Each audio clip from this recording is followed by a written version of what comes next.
قرآن مجید میں فرمایا ان اللہ بالناس لرؤوف رحیم، بے شک اللہ اپنے بندوں پر بڑا ہی مہربان اور نہایت ہی رحم کرے گا۔ رؤوف اور رحیم بڑا مہربان ہے، کرم فرماتا ہے۔ اللہ تعالیٰ اپنے بندوں سے بڑا جلد راضی ہو جاتا ہے، وہ اپنے بندوں کو بہت زیادہ مشقت میں نہیں ڈالتا، وہ اپنے بندوں سے اپنی نعمتوں کا بدلہ نہیں چاہتا، بہت سخت مشقت والی عبادتیں نعمتوں کے بدلے نہیں چاہتا، وہ بڑی جلدی رحم فرماتا ہے۔ ماں پیار کرتی ہے اپنے بچے سے، لیکن وہ ناراض بھی ہو جاتی ہے بعض چیزوں پہ، بعض معاملات اس کا دل بھی دکھاتے ہیں، بعض جگہ وہ رو کے یہ بھی کہتی ہے کہ تم نے میری محبت کا کوئی نتیجہ نہیں مجھے دیا، میری ساری کمائی تم نے ضائع کر دی۔ والد بہت ساری جگہوں پہ ناراض ہوتا ہے، شکوہ کرتا ہے، کہتا ہے میری بیماریوں کی، پریشانیوں کی، بڑھاپے کی، کمزوریوں کا سبب بیٹے تم ہی بن گئے، یہ ساری تکلیفیں تم ٹھیک ہو جائیں تو میری شاید عمر بھی بڑھ جائے، صحت بھی ٹھیک ہو جائے، میں زیادہ دیر جوان رہ سکوں۔ ناراض ہوتے ہیں ماں باپ، اسی طرح ماں باپ راضی بھی ہو جاتے ہیں، وہ بڑی جلدی راضی ہو جاتے ہیں۔ میں اکثر کہتا ہوں کہ والد کو راضی کرنے میں 5-7 منٹ لگ جاتے ہیں، اماں تو 1.5-2 منٹ میں راضی ہو جاتی ہیں۔ ابا جی کو 5-7 منٹ لگتے ہیں، کئی دفعہ کہنا پڑتا ہے، کوئی دلائل دینے پڑتے ہیں، لیکن والدہ کے لیے تو کچھ بھی نہیں، آپ میرا جا کے پیروں میں بیٹھ جائیں، کچھ بھی نہ کریں، آپ پورا روئے نہ رونے والا منہ ہی بن جائے تو اماں تو نرم ہی نرم ہے، جس وقت جو مرضی آپ کرا لیں ہو گیا۔ اللہ تبارک و تعالیٰ بلا مثال و بلا تشبیہ سمجھانے کے لیے اس کرتا ہوں، اللہ بھی بعض معاملات میں اپنے بندوں سے ناراض ہو جاتا ہے، وہ کہتا ہے میں تکبر کرنے والوں کو پسند نہیں کرتا، وہ کہتا ہے فسادی پسند نہیں ہے، وہ فرماتا ہے کہ راہوں میں کجی کرنے والے پسند نہیں ہیں، وہ فرماتا ہے کہ بداہریاں کرو گے تو میں صبح قیامت تم سے سوالات کروں گا۔ اللہ تبارک و تعالیٰ بہت ساری چیزوں کو ناپسند کرتا ہے، ناراض ہو جاتا ہے، بلکہ نبی پاک صلی اللہ تعالیٰ علیہ وسلم نے فرمایا تم بات کرتے کرتے کوئی ایسا جملہ بول دیتے ہو کہ رب اتنا ناراض ہوتا ہے تمہیں پتہ بھی نہیں ہوتا، تمہارے لیے جہنم کا فیصلہ کر دیتا ہے۔ اس لیے پہلے تولو پھر بولو، خود اپنے لفظوں کی تو تم پہلے داری کرو نا کہ میں کیا کہہ رہا ہوں۔ کوئی ایسا جملہ، کوئی ایسی بات مہارت شاہ مان کری نہ واسا، کوئی ایسی بات نہ کریں۔ اور حضور یہ بھی فرماتے ہیں کہ اس کا دوسرا پہلو بھی ہے، بعضوں کا تم بات کرتے ایسا جملہ کہتے ہو وہ اتنا راضی ہوتا ہے کہ تمہارے لیے جنت کا فیصلہ فرما دے گا۔ مسلمان کو اب یہ حکم ہے، اس ساری گفتگو کا نتیجہ یہ ہے کہ وہ اپنے جذبات پر، خیالات پر، نگاہوں پر، زبان پر، کانوں پر تھوڑی توجہ دے، بے لگام نہ بنے، بے ترتیب نہ بنے، جو طبیعت میں آئے کار نہ گزرے، تھوڑا سا نہ سوچے سمجھے اور تھوڑا سنبھل کے چلے، کبھی ان کاموں کی طرف نہ جائے جن سے آپ ناراض ہو جاتے ہیں، ان کاموں کی طرف بڑے جن سے اللہ راضی ہوتا ہے۔ میرے نبی پاک صلی اللہ تعالیٰ علیہ وآلہ وسلم نے ارشاد فرمایا، بعض احادیث میں لفظ یہ ہے کہ اللہ اپنے بندوں کو دیکھ کے مسکراتا ہے، جو اس کی شان کرتا ہے۔ جس ترتیب سے ہم مسکراتے ہیں، جس ترتیب سے ہم روتے ہیں، جس ترتیب سے ہم کسی بات کا اظہار تشکر کرتے ہیں، خدا ان باتوں سے پاک ہے۔ اب بہت ساری حدیثوں میں آیا کہ وہ مسکراتا ہے، تو کیا مطلب ہے مسکرانے کا؟ تو علماء تفسیر نے لکھا ہے مسکرانے کا مطلب یہ ہے کہ وہ بڑا ہی راضی ہوتا ہے اپنے بندے سے، بڑا راضی ہوتا ہے، یہ مطلب۔ ایک تو مسکرانے کا مطلب یہ کہ وہ بڑا راضی ہو گیا، بڑا راضی ہو گیا، وہ مسکرا دیا اپنے بندے کو۔ اور ایک اس کا معنی خود نبی پاک صلی اللہ تعالیٰ علیہ وسلم نے بیان فرمایا، مسند امام احمد بن حنبل میں حدیث ہے، حضور سید عالم علیہ السلام سے صحابہ نے پوچھا یا رسول اللہ شہید تو بڑے لوگ ہوتے ہیں، شہیدوں میں افضل کون ہے؟ تو اللہ کے حبیب علیہ السلام فرمانے لگے وہ والا بندہ جو ڈٹ گیا تھا کافروں کے مقابلے میں، وہ ہلا نہیں، پوری طرح ڈٹ کے جو لڑا وہ شہداء میں افضل ہے۔ حضور فرماتے ہیں وہ جنت کے بالا خانوں میں سیر کرے گا اور رب اسے دیکھ کے مسکرائے گا، رب اسے دیکھ کے مسکرائے گا۔ اللہ تعالیٰ مسکراتا ہے اسے دیکھ کے. اور اگلے جملے میں حضور نے وضاحت کر دی, فرمایا جب رب دنیا میں کسی پر مسکراتا ہے نا تو اس کا معنی یہ ہے کہ قیامت میں پھر اللہ اسے حساب کو نہیں ہے. جس پر اللہ دنیا میں مسکرا دیا اس سے کوئی حساب تو وہ کام ڈھونڈنے چاہیے نا جس سے اللہ مسکرائے. ویسے کبھی ہم ایسا کرتے ہیں کہ نہیں کسی کو راضی کیا جائے؟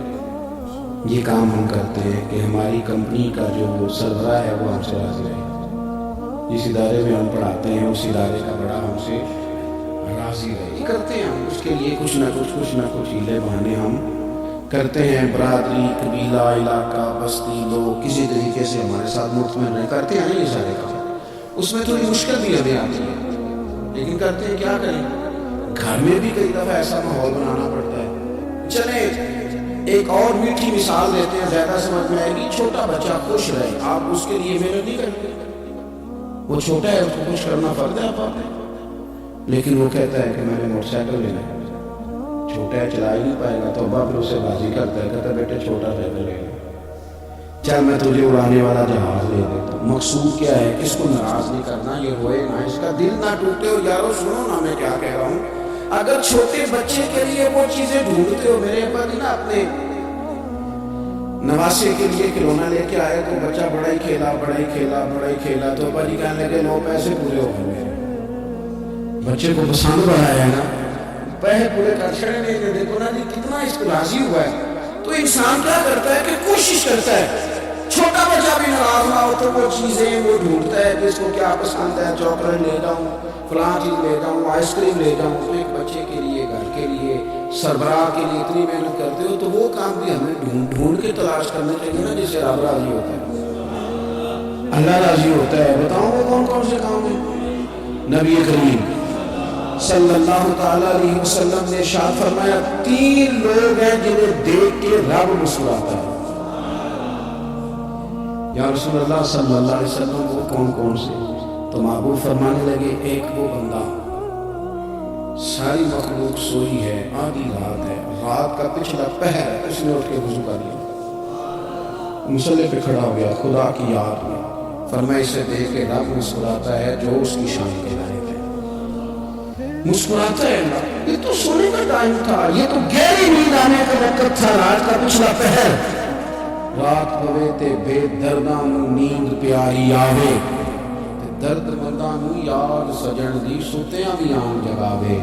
اور ساون کی کالی راتوں میں جب بوندا باندی ہوتی ہے, وہ راتوں کو اٹھ روتے ہیں جب خلقت ساری سوتی ہے.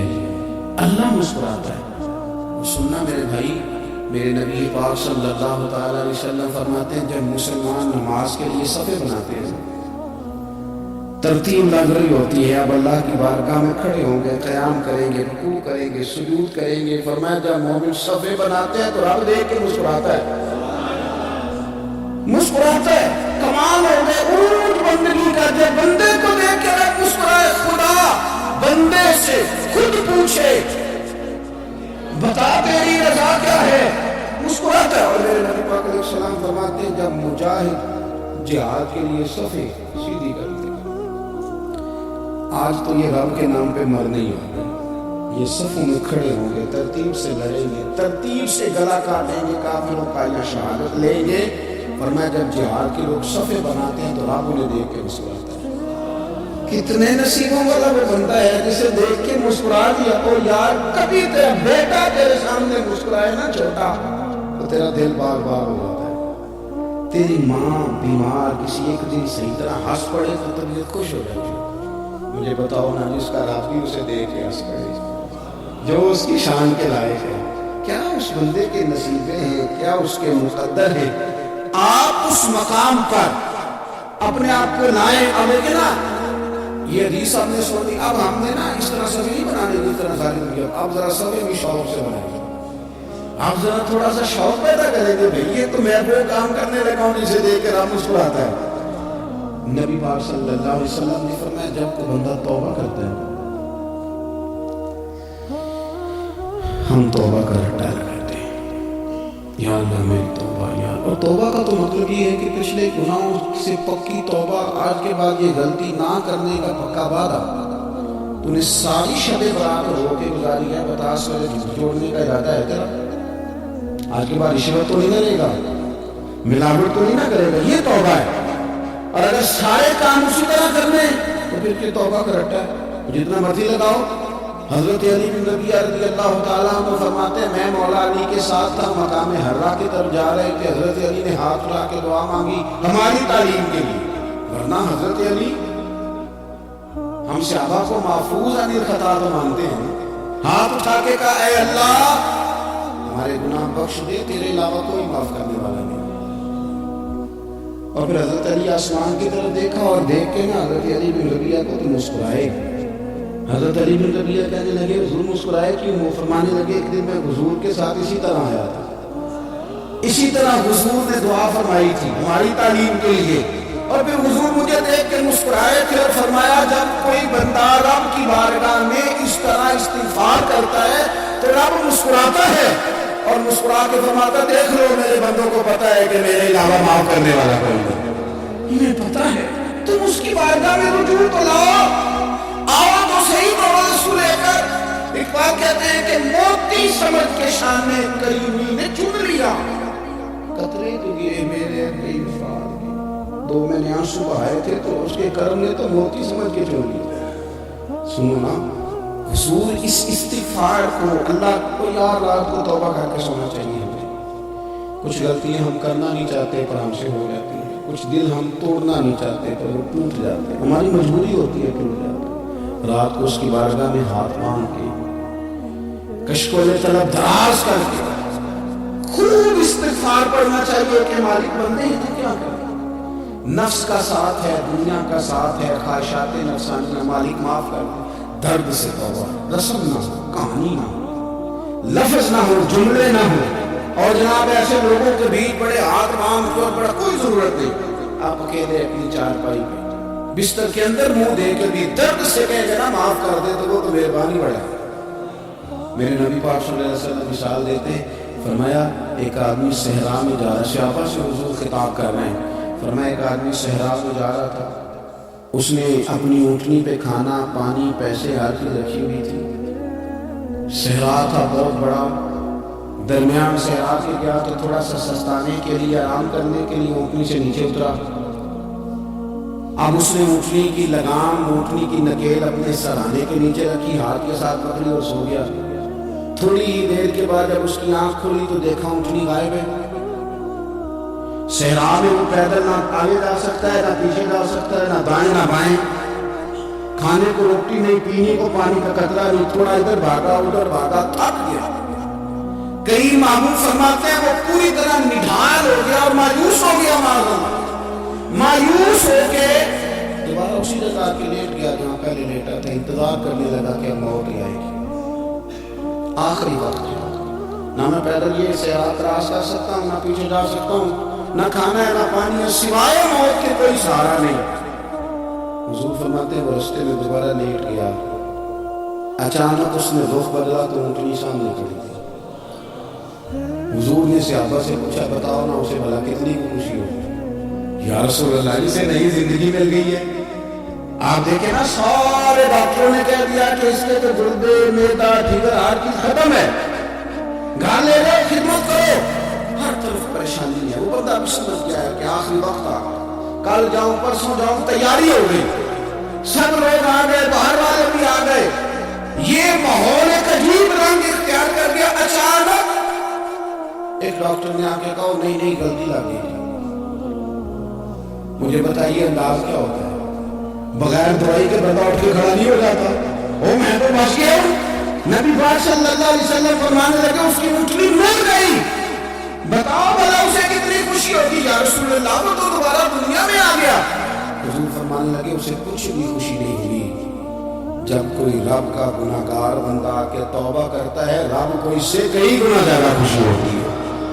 میرا بندہ آ گیا، میرا بندہ آ گیا، میرے گھر آ گیا، اس نے آنسو بہائے ہیں، اس نے کہا اللہ میں تیرا ہی ہوں، تیرا ہی رزق کھاتا ہوں، تیری ہی زمین پہ رہتا ہوں، تیرے نام سے میری سانسیں چلتی ہیں۔ وہ آ گیا، فرمایا اس اونٹنی والے سے زیادہ رب کو خوشی ہوتی ہے جب گناہگار آگے توبہ کرے۔ گناہگاروں کے آنسو اس کی بارگاہ میں بڑے مقبول ہیں، لیکن ہم رسم ادا کرتے ہیں، ہم اپنے آپ کے ساتھ دھوکہ کرتے ہیں، جھوٹ بولتے ہیں. ہم بندہ کوئی ناراض ہو جائے تو ہمیں کوئی نیند آتی، اس کے گھر چلے جاتے ہیں. ہم اپنے سارے رشتوں کو، تعلقات کو مینٹین کر کے رکھنے کے عادی ہیں. ہمیں پتہ ہے کہ وہاں میں نہیں جا سکا تو بیٹا بھیجتا ہوں، فلاں شادی میں میں نہیں جا سکا تو بھتیجا بھیجتا ہوں، بھائی بھیجتا ہوں. ہر تعلق کا ہم نے خیال رکھا تو روٹ نہ جائے. لیکن کمال ہے نا، یہ نہیں سوچا کہ اگر رب روٹ گیا، جب وہ روٹ جائے نا تو سارے رشتے ہی بندے کے پاس موجود ہوں تو کوئی کارآمد نہیں ہوتا. پھر کروڑوں روپیہ جیب میں ہوں تو ڈاکٹروں کی دوائیاں اثر نہیں کرتی. وہ روٹ جائے تو پھر انسان اس طرح سے پھسلتا ہے کہ بڑے بڑے اس کے پاس دروازے ہوتے ہیں پر کسی جگہ اس کا ہاتھ نہیں لگتا. خدا را خیال کرے، دنیا روٹتی ہے تو روٹ جائے، رب رسول ناراض نہ ہو، اس کا خیال کرے. حضور فرماتے ہیں مسکراتا ہے، اسے خوشی ہوتی ہے جب کہ اس کا بندہ اس کی طرف رجوع کرتا ہے. میرے عزیزو، رسول پاک صلی اللہ علیہ وسلم نے ان لوگوں کے تذکرے کیے جنہیں دیکھ کے رب مسکراتا ہے. ہم نا گناہگاروں پر بھی فتویٰ دینے میں جلدی کرتے ہیں اور نیکی پر بشارت دینے میں بھی جلدی کرتے ہیں، حالانکہ یہ ہماری ذمہ داری نہیں ہے. پتہ نہیں اللہ تعالیٰ کس کو کب توفیق توبہ دے کے اپنے قریب کر لے، لیکن بڑی جلدی ہے، بڑی جلدی فتویٰ دینے میں. اور یہ فتویٰ صرف مفتیوں کا نہیں رہ گیا، یہ میری طرح کے، آپ کی طرح کے ڈھیروں لوگ ہیں جنہوں نے جیب میں فتوے ڈالے. بھئی آپ نے کیوں ذمہ داری لے لی ہے جنت میں داخل کرنے کی اور نکالنے کی؟ یہ تو میرے رب کریم کا کرم ہے، وہ جس کو چاہے جب چاہے جتنا چاہے عطا کرے. لیکن کچھ لوگ نا بڑے پکے ہو گئے ہیں کہ شاید جو میں سوچ رہا ہوں وہی درست ہے. کبھی کبھی کچھ چیزیں عجیب بھی ہوتی ہیں، لہذا خدا کی رحمت پر بھروسہ کر کے بات کرنی چاہیے، اپنی مرضی کے فتوے نہیں ڈالنے چاہیے. وہ دیکھو جی فلانا بندہ یوں کر رہا ہے، آپ کو پتہ ہی نہیں پوری بات کا، آپ کو علم ہی نہیں پوری بات کا. حضرت باواللہ نقشبند بخاری رحمۃ اللہ علیہ فرماتے ہیں میں حج کرنے گیا تو وہاں میں نے ایک آدمی کو کروڑوں کا کاروبار کرتے دیکھا تو میرے دل میں خیال ہے یہاں بھی اللہ کرنی چاہیے کہ دنیا داری کر رہا ہے. لیکن فرماتے ہیں حج سے فارغ ہوئے تو میں نے دیکھا وہی بندہ سارا کچھ رب کی بارگاہ میں خیرات کر رہا ہے اور سینکڑوں غریب حاجی ہیں جن کو پورے خرچے دے رہے ہیں. تو میں نے وہی اپنی سوچ سے توبہ کی کہ میں کہاں تھا. بڑی جلدی کھڑے نہ ہو جائیں. حضرت حسن بصری رحمۃ اللہ تعالیٰ علیہ ارشاد فرماتے ہیں کہ میں دریا کے کنارے گیا تو وہاں میں نے ایک شخص کو دیکھا، وہ اپنی ایک خاتون کی گود میں سر رکھ کے بیٹھا، قریب ایک بوتل بھی پڑی ہے. میرے دل میں معاذ اللہ خیال آیا کہ دیکھو کس انداز میں ایک عورت کے ساتھ یہ ہے اور پاس بوتل بھی پڑی ہے، جھرنے شراب ہے. کہتے میں سوچ ہی رہا تھا کہ اچانک ایک کشتی آ رہی تھی دریا میں. وہ ہچ کو لے کھائے، کشتی میں 4-5 لوگ تھے، وہ دریا میں ڈوبنے لگے. وہ آدمی تیزی سے اٹھا، دریا میں چھلانگ لگائی، پہلے ایک کو نکالا، پھر دوسرا نکالا، پھر تیسرا نکالا. ایک بندہ رہ گیا، کہنے لگا حضور مجھے تو آپ نے گنہگار سمجھا، میں تو بڑے غلط انداز میں یہاں بیٹھا ہوں، آپ نے جو سوچا چلیں گے چوتھا بندہ آپ نکالنا ہے. کرے نا یہ کام بڑے بھولے بھالے بڑے اللہ والے ریاض آپ کو بس ہم ہی جانتے ہیں. اتنی جلدی فتویٰ. حضرت حسن بصری فرماتے ہیں میں پشیمان ہوا، میں نے کہا مجھے تیرنا نہیں آتا، تو دیر نہ کر چوتھا ڈوب نہ جائے. پھر تو اس نے چھلانگ لگائی، چوتھا بھی نکال آیا. کہنے لگا حضرت آپ نے جلدی کی سوچنے میں، یہ بیوی میری ماں ہے اور یہ سرکے کی بوتل ہے. ہم ماں بیٹے کا یہ مشغلہ ہے کہ یہ وہ جگہ ہے جہاں آ کے لوگ مسافر اترتے ہیں اور یہاں سے کسی کا گھر 100 میل ہے، کسی کا 200 میل ہے. ہم صبح سرکہ کھجوریں روٹیاں لے کے یہاں آتے ہیں، مسافروں کی نوکری کرتے ہیں، کوئی پریشان ہو تو مدد کرتے ہیں. حضرت خواجہ حسن بصری فرماتے ہیں میں نے معافی مانگی، ان سے بھی مانگی، رب سے بھی مانگی. انہوں نے مانگ لی نا ضرورت تھے پر ہم کو نہیں تیار مانگنے کو. ہم ہر وقت بدگمانیاں کو فلانے جرم کرتا تھا، میں اسے اب کیسے نیک مانوں. بھئی اب وہ نمازی ہے، خدا کے گھر آتا جاتا ہے، اب اللہ کی بارگاہ میں حاضر ہوتا ہے. جب رب نے معاف کر دیا تو بھی سوچ بدل جا.